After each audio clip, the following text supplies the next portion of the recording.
moi je vais traverser parce que j'ai d'autres endroits à faire. Voilà. Et là en fait je vais travailler sur plusieurs courants. Hop. Bon, je pense que je vais sortir cette session en plusieurs vidéos. Tac. Allez, Dark Slipper.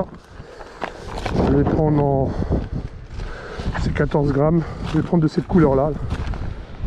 J'ai pas le... J'ai pas là comment...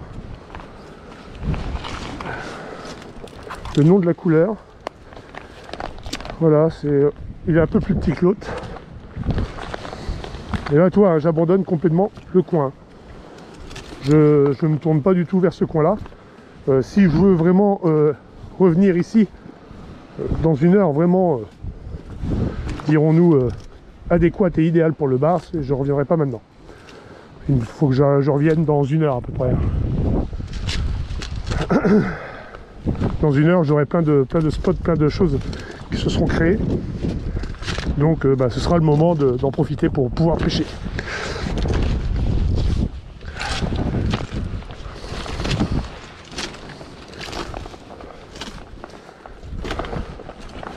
Enfin, toi, tout ce que tu vois pas ici, que je n'ai pas encore expliqué, mais moi j'ai ça en tête. Je vois tout ce qui va se former ici. Je vois très bien, très bien.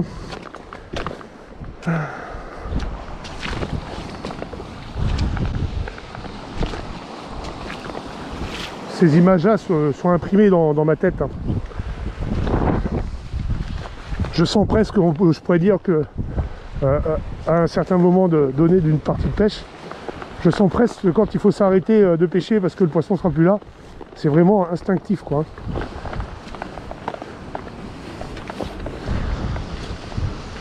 Et c'est pas des conneries hein, franchement. On a tous ce moment là où on sent que le poisson va mordre, on l'a, on le sent.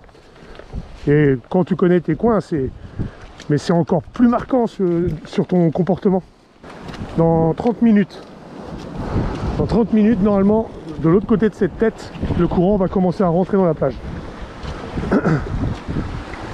Et là, il y a une pointe où le poisson sera soit de passage, soit posté.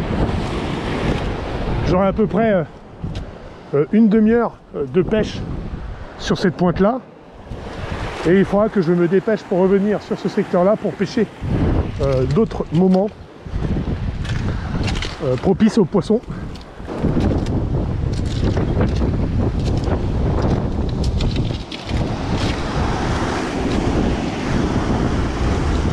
Et tu vois, ces mouvements de vagues aller-retour décollent le poisson, hein, les petits poissonnets comme le goby, les petites crevettes, les petits crabes.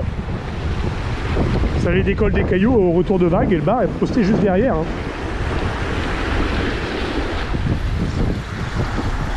Il est, si on peut donner l'imaginatif de la position du bar, par exemple, ici, voilà, c'est un plateau qui monte.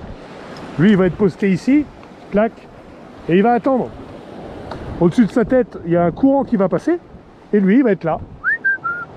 Les ressacs vont décoller les petits trucs ici et là qui va pouvoir se nourrir. Alors, il se décalera, comme ça, ou il se décalera, comme ça, tout en restant face au courant. Et il sera opportuniste, de se dire que dès que quelque chose se présentera à lui, il mordra. Et plus le courant, la hauteur d'eau va monter, plus lui il va monter sur la tête et il va se caler quasiment sur le haut de la tête, juste derrière, contre le courant. Voilà. Comme ça que j'imagine le poisson.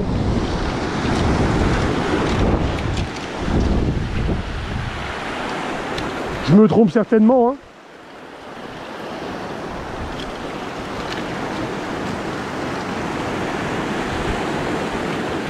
Et ma logique de pêche avec le Dark Slipper, comme avec n'importe quelle leurre souple, est exactement, c'est ce que je mets en pratique. Hein. Bon là, par rapport à la hauteur d'eau, hein, je te dis franchement, j'y crois pas trop. Hein, à ce poste-là, j'y crois pas trop, mais c'est soit je rentre à la maison pendant une heure, soit je reste ici le long des cailloux et puis je prospecte, je teste, je m'amuse. Et surtout, je profite de ce beau temps.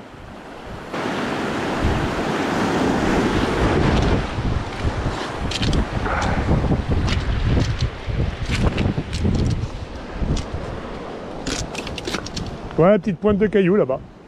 Voilà. Et là, je regarde, le courant n'a toujours pas pris. Hein. On n'a pas de signe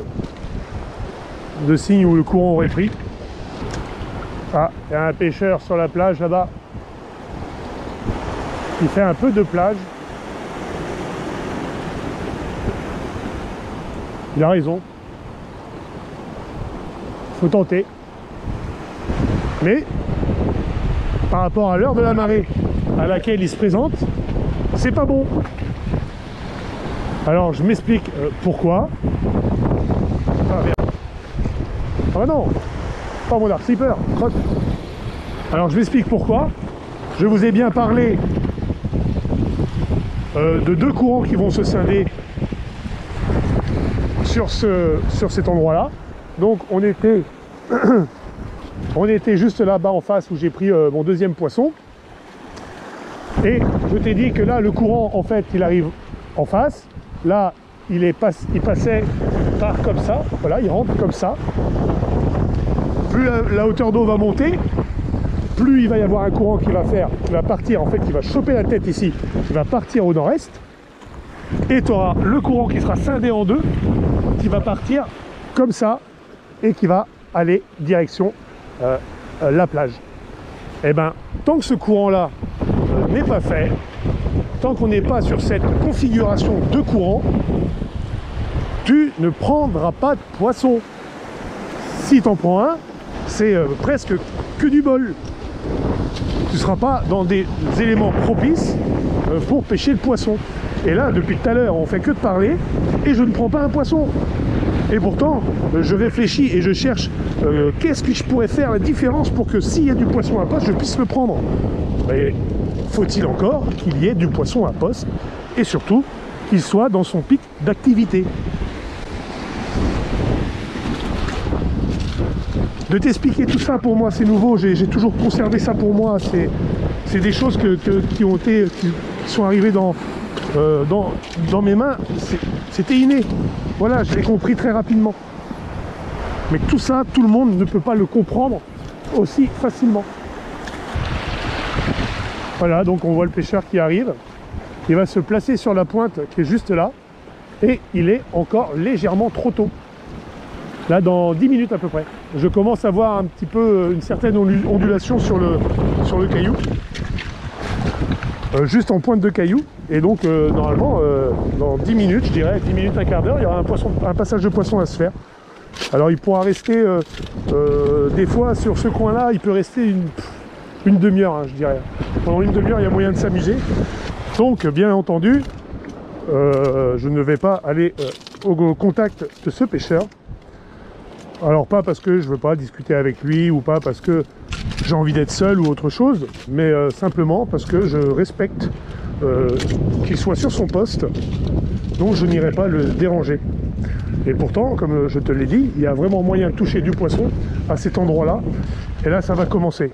Donc ça y est, il m'a vu, il m'a dit bonjour. Et donc du coup, voilà, je respecte ce pêcheur qui a choisi d'aller sur ce poste-là. Donc je n'irai pas l'embêter.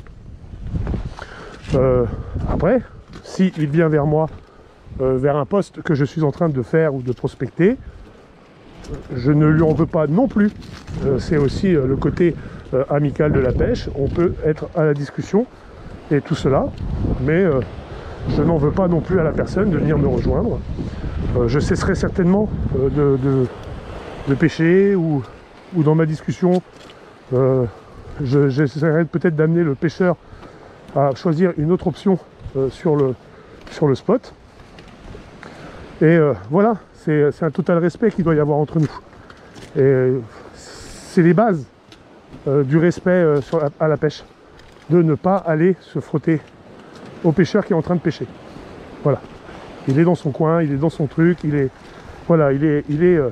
barré dans son truc, faut le laisser.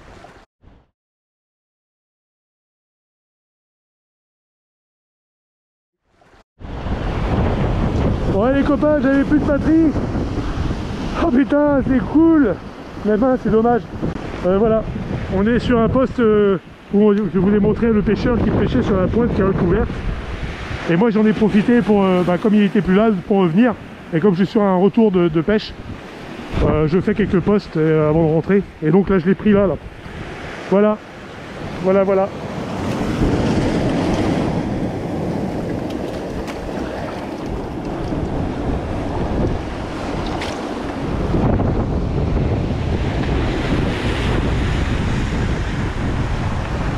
Voilà le poisson.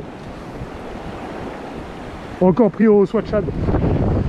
Et bon bah voilà, on n'aura peut-être pas le combat où la caméra s'est vraiment éteinte à la dernière seconde. Je remets dans l'eau là.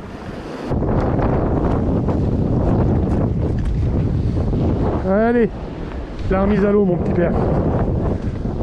Hop, on va se remettre à l'opposé de où est-ce que je t'ai pris.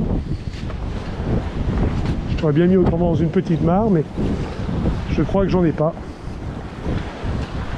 Hop. Allez.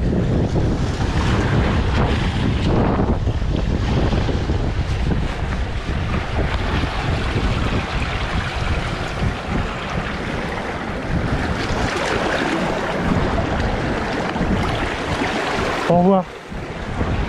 Et merci. Hop.